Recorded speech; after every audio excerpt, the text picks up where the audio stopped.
This would be my first, last, and only time addressing this individual, period. I do not care what they say.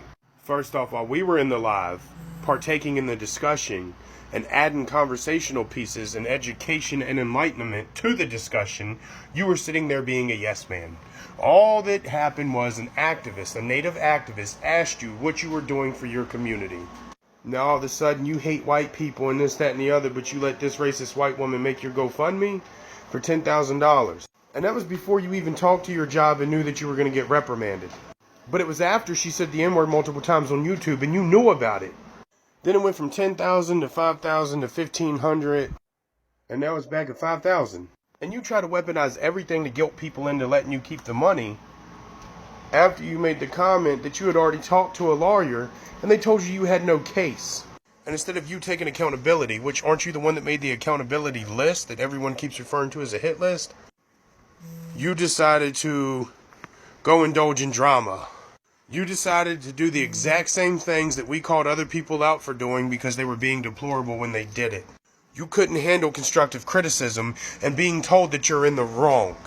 Not only did you know all this and still got money from people under false pretenses, which is illegal, by the way, what did you spend that money on? Yourself.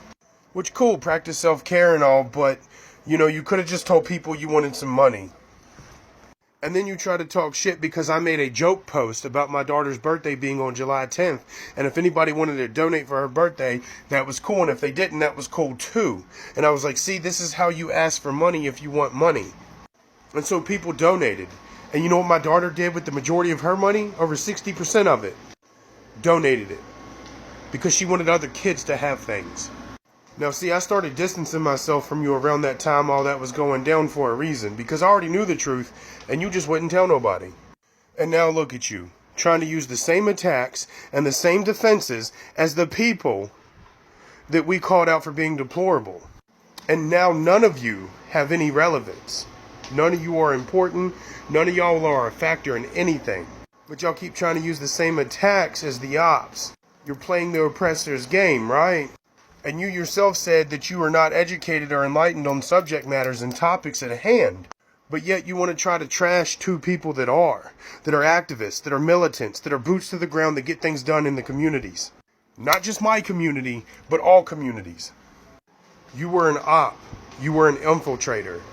You were an op, you were an infiltrator, and you exposed yourself. Now take accountability like you want everybody else to do.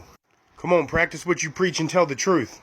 But like I said, this is my first, last, and only time addressing you because you're of no importance. You live in